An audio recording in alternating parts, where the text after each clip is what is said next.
This is BBC One, and now it's time for Play School with Chris Tranchell, Lionel Morton and Jane Hardy.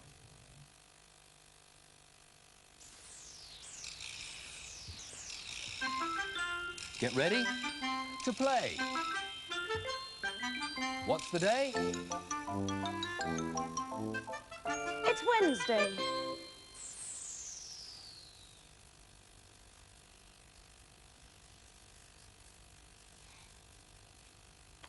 Hello. A visitor in Play School today is Bertie. He's come to see us again. Hello, Bertie. How are you? You look good and bright-eyed. You want to go back? All right.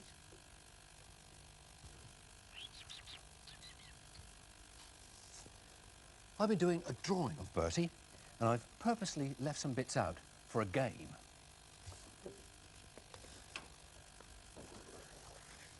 Because Jane is here today, and she's going to finish him off. Hello. Hello, It's my Jane. first visit to Play School today, and I'm ready to go. I've had a look at Bertie. You all right? Yes. Have a good look. Yes. And now if you put this on before we play the game. Oh, dear. Right. Oh, This, can't see a thing. So you can't see too clear, all right? Is that right? Yes, yes, that's fine. All right, now, so the hand doesn't know where the board is. Here we go. Now, I forgot to put the tail on, Oh, the Bertie. tail, right? I'll put the tail there. You're a bit off the page. Come back a Oh, bit. dear. There? That's better, Oh, yes. And an ear. He has an ear An missing. ear. There. And another eye. Eye. There. And some whiskers. And a big back leg. Oh, a big back leg. Oh, And perhaps there. you could do a tree in the park. a tree in the park. There. And now just a fly on the end of Bertie's nose. Oh, the nose, I think, would be there. There. Okay. Have a look and Right. see. Oh, dear. Nearly off the page. I'll go and pin it up by Bertie. A different game this time. I'll draw a picture without looking at it, and without taking the pen off the paper.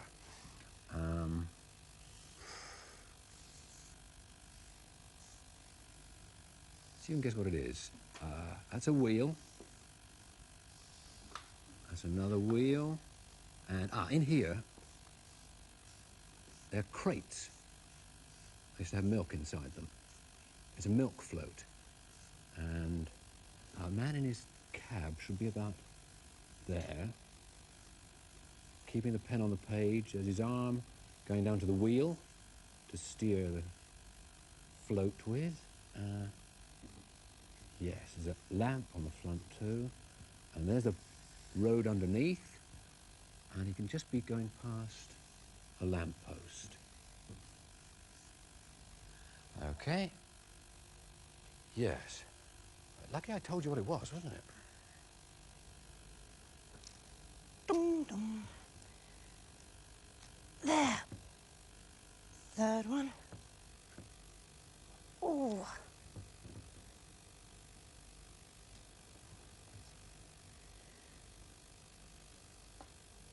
There. Finger paints for footprints. Whose footprints are they, do you think? Who rolled in the mud behind the garage door? Who left footprints across the kitchen floor? Whoop, whoop. I know a dog whose nose is cold. I know a dog whose nose is cold. Who chased raindrops down the windows? Who smudged the glass with the end of his nose? I know a dog with a cold at his nose. I know a dog with a cold at his nose. Who wants a bath and a big crunchy biscuit? Who wants to bed down in his fireside basket? Me, said Ronzo. I'm the dog with a cold. Oh, achoo!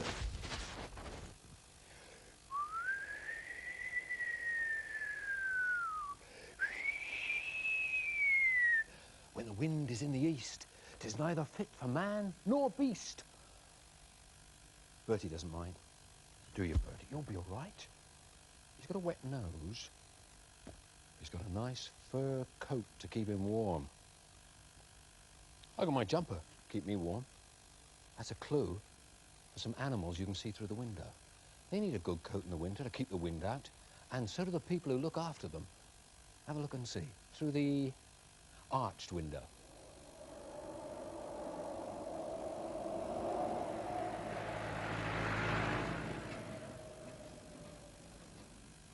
Here comes the shepherd with his children and their dog. They're going out to the fields to look after the sheep. They'll tell you all about looking after sheep.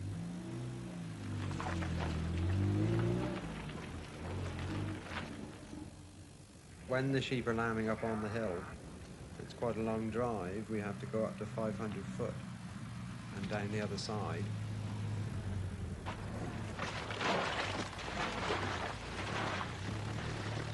It can be very wet, or it can be freezing. We can have ice, snow, all sorts of conditions. And we go up all hours of the day and the night.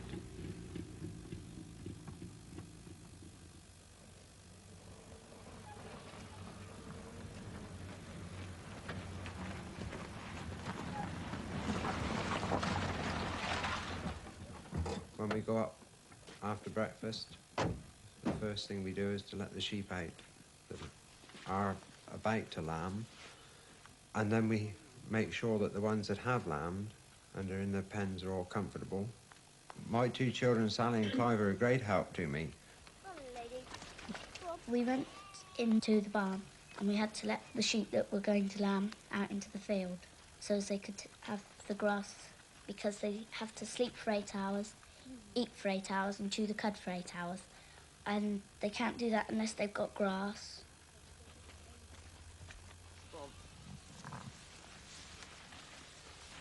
In you go. Hold in there.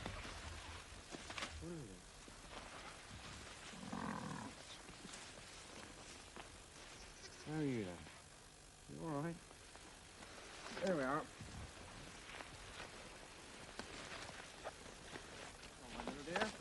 Want a bit more? Come on, then. There we are. Come on. Come on, then.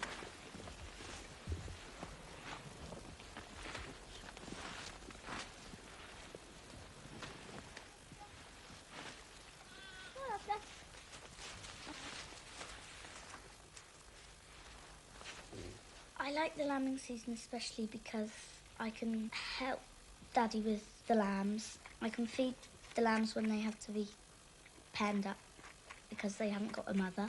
We've got one at the moment.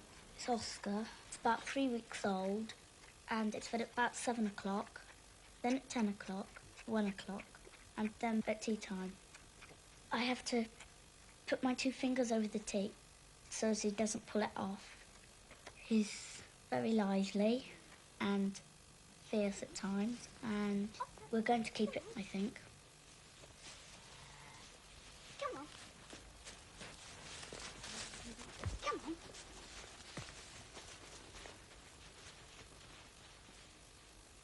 Come on, Oscar. Come on. Come on.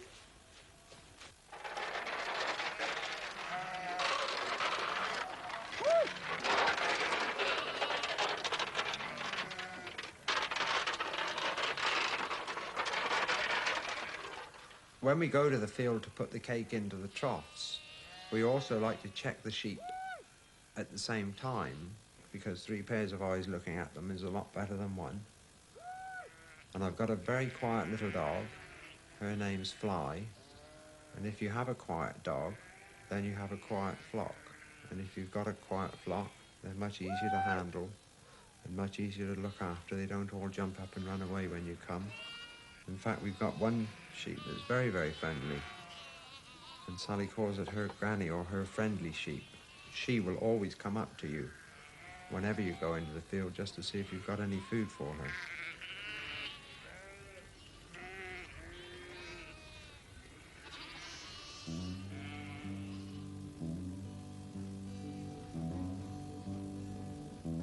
Hello.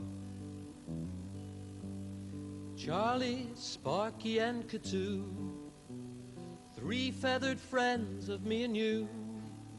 Here in play school they sit, pruning feathers a bit, well, a cockatoo would, wouldn't it? Birds of a feather all together, Sparky and Katoo over there. Charlie's on here, she might chew my ear, well, a cockatoo would, wouldn't it? Cock-a-doodle-doodle toodaloo, cock-a-doodle-doodle toodalay, cock-a-doodle-doodle-doo, cock-a-doodle-doodle-ay. Well, a cockatoo would, wouldn't it? Charlie, Sparky, and Katoo, what do you think they're going to do? They might blink and stare, squawk or fly in the air. Well, a cockatoo would, wouldn't it? Cock-a-doodle-doodle toodaloo, cock-a-doodle-doodle toodalay, cock-a-doodle-doodle-doo, cock-a-doodle-doodle-ay. Well, a cockatoo would, wouldn't it? A cockatoo would, wouldn't it? 1, 2, 3. More cockatoos hidden in this tree here. See how many you can spot.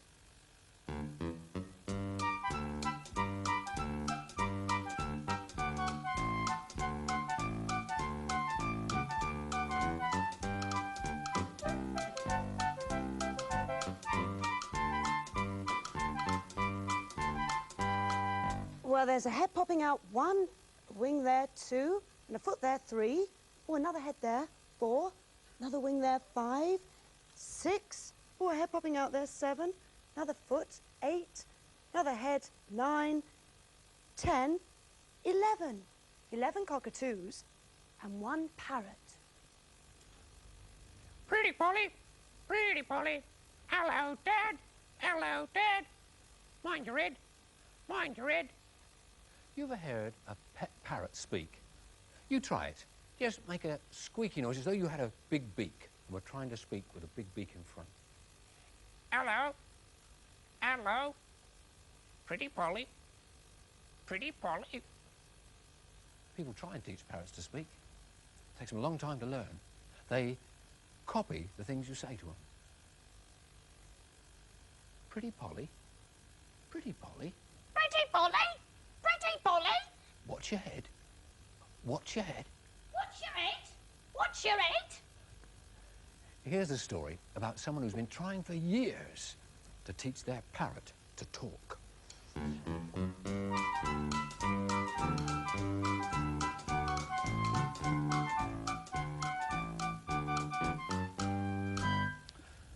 I got a parrot. His name's Uncle Fred. He's green and blue and yellow with a little bit of red. I talk to him each day in the hopes that he'll say, "Pretty Polly, hello, Dad, mind your head." But Uncle Fred won't talk, doesn't even squawk. I'm afraid there's something very wrong, because Uncle Fred won't speak. No, not a single squeak. All he ever does is hiccup all day long.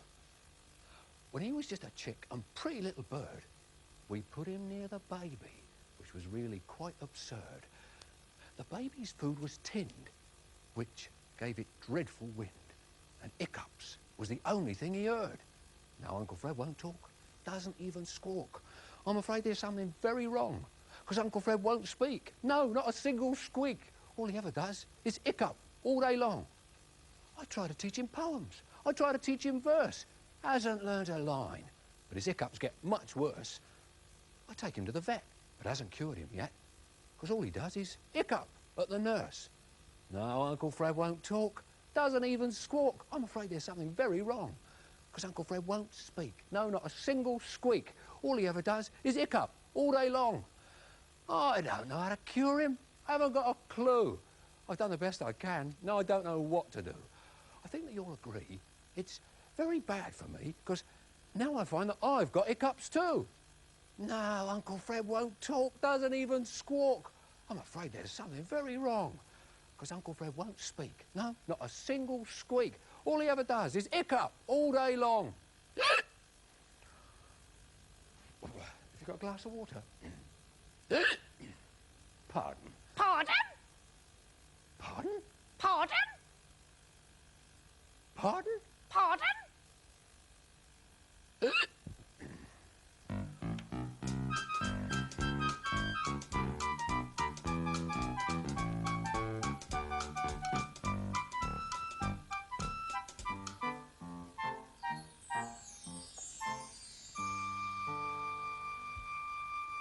Someone in Jubilee Court's got a parrot. Do you remember who it was had a parrot? Mr. Clutterbuck. And he's covered the parrot cage for the night. Chiming midnight. All the lights are out. Everyone in Jubilee Court is asleep. Up and down the staircase, in and out the door, visiting the Smith family on the second floor. The Patels are underneath them with Mr. Clutterbuck below. When they meet their neighbours, they stop and say, hello, or meow.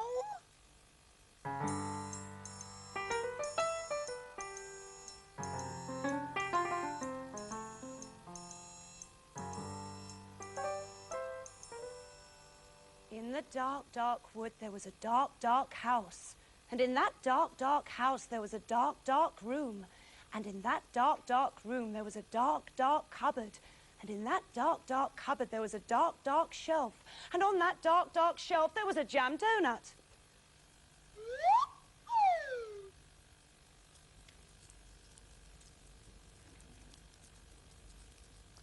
A sweet wrapper fish. Bloop, bloop, bloop, bloop, bloop, bloop, bloop. I'll make another one to keep him company. Draw it out first of all.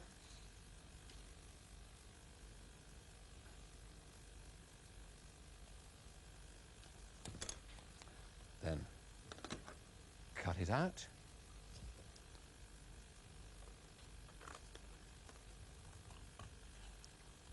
Around the tail.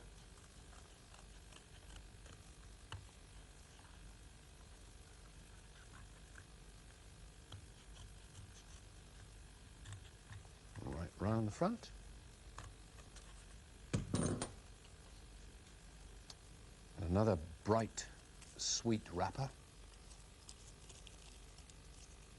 Fold it all over him.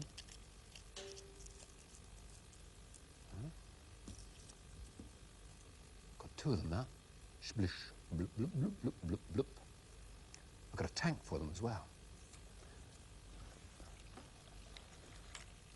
This tank is cut out from a shoebox, nearly all cut away, just left the frame here.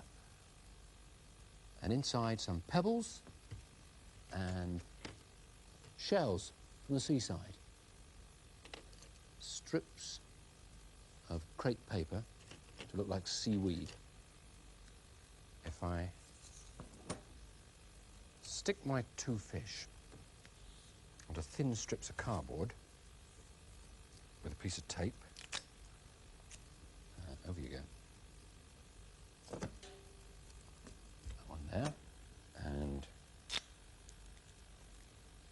that one there. I can then put them into the tank. Splosh! Have you ever thought what happens in a fish tank at night?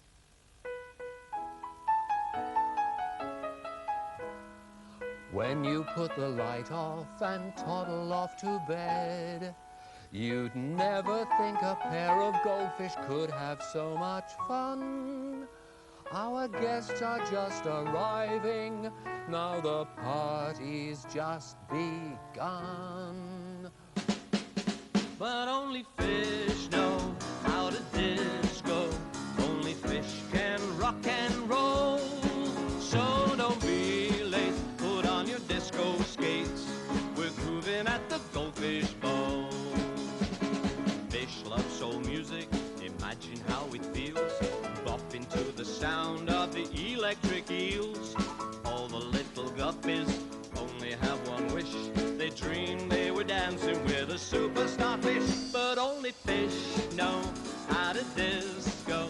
Only fish can rock and roll. So don't be late, put on your disco skates. We're grooving at the Goldfish Bowl.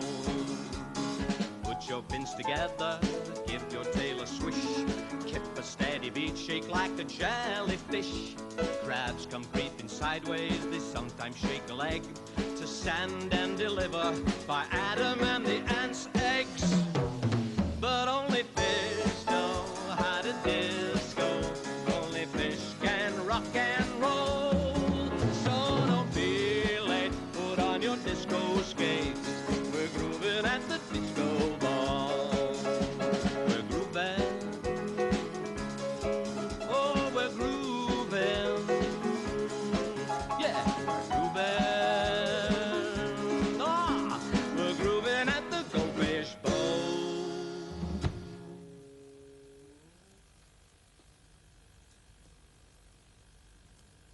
And when you came down in the morning, you learned nothing about it. Perhaps you'd like to make your own fish tank and fish to swim around in. Time for us to go now. Oh, we could just have one more game of the drawing without looking what you're doing. Jane, Yes? is your card ready for one more Right, go? yes. And your pen? You thought what you're going to draw? Yes. Have I thought what I'm going to draw? Yes. Okay, go. That's a beak. It's coming round his head and right down his long tail. It's a big cockatoo with an eye and those big feathers they have on top of their head. On a perch, or feet. How are you getting on? All right, I'm doing a fish, and I just finished just putting an eye in there. Some fins there. And up there. And some pebbles on the bottom, I think. I've done a bell in the cage and need something for his water and a seed and then the edge of the cage. Goodbye. Bye-bye.